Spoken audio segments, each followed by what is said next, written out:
पांढरी धुवून द्या।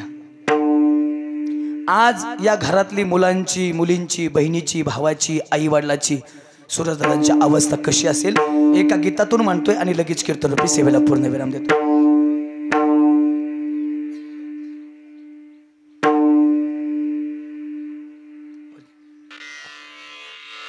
काय म्हणायचं त्यांना तुम्ही? दादा तात्या, दादाच ना, सूरज दादा। ऐका, हा कुठं गेला दादा मला दिसतच नाही,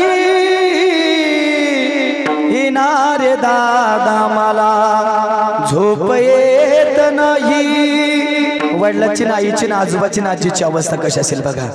हातळ हाताचा पाळणा मी केला, नेत्र दिव्याचा दिवा मी लाविला। अव कुठ कुठ शोधू तुला दिसतच नाही, येणारे सूरज आम्हाला झोप येत नाही, येणारे दादा मला करमत नाही। इको बहिणीची भावाची अवस्था काय असेल बघा। गेला तो दसरा आली ती दिवाळी, अरे बहीण तुझी रे आता कोणाला ओवाळी। अरे कुठ कुठ शोधू तुला दिसतच नाही,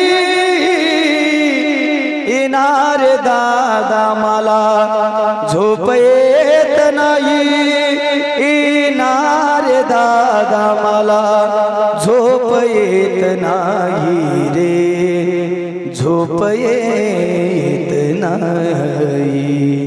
या कीर्तन सेवेतून प्रसन्न होऊन देवाकडे एक मागणं असेल। देवा तुझा नियम आहे, घेशी तेव्हा देशी, ऐसा असशी उदार। तू आधी तुझं भजन करून घेतो आणि मग काहीतरी देतो। या कुटुंबानं आयुष्यभर तुझं भजन केलंय, आयुष्यभर सन्मार्गावरती चालणारं कुटुंब आहे। देवा निश्चित देण्याची वेळ तुझी आहे। हरिपाठाच्या पहिल्याच अभंगात ज्ञानोबराय आम्हाला सांगतात, देवाची द्वारी उभाक्षण भरी तेने मुक्तीचारी साधेल्या। तुझ्या दारात आलेल्या प्रत्येकाला तू 4 मुक्त्या देतोस। ऐक, सूरज दादा अगदी 2 ते 3 मिनिटांमध्ये तुझ्या दारात येत आहेत। फक्त एक काम कर, त्या 4 मुक्तीपैकी 1 मुक्ती आमच्या सूरज दादाला दे आणि असं बनव पुन्हा जन्मही नाही आणि पुन्हा मरणही नाही, कायम स्वरूपीचं त्याचं जगणं हे आपल्या देवाच्या चरणावरती असावं। आणि यासाठी कीर्तन आहे आणि यासाठी मानवी जन्म आहे आणि यालाच म्हणायचं शेवटचा दिवस गोड करणं। निश्चित जसं तुकोबर यांच्या जीवनातला शेवटचा दिवस गोड झाला ना, तसा सूरज दादाच्या जीवनातला शेवटचा दिवस देवा गोड कर, एवढंच मागणं असेल। जाता जाता तुम्हाला सर्वांना विनंती, ऐकून जा। भिगवणच्या पलीकडे गणेशवाडी नावाचं माझं गाव आहे, त्या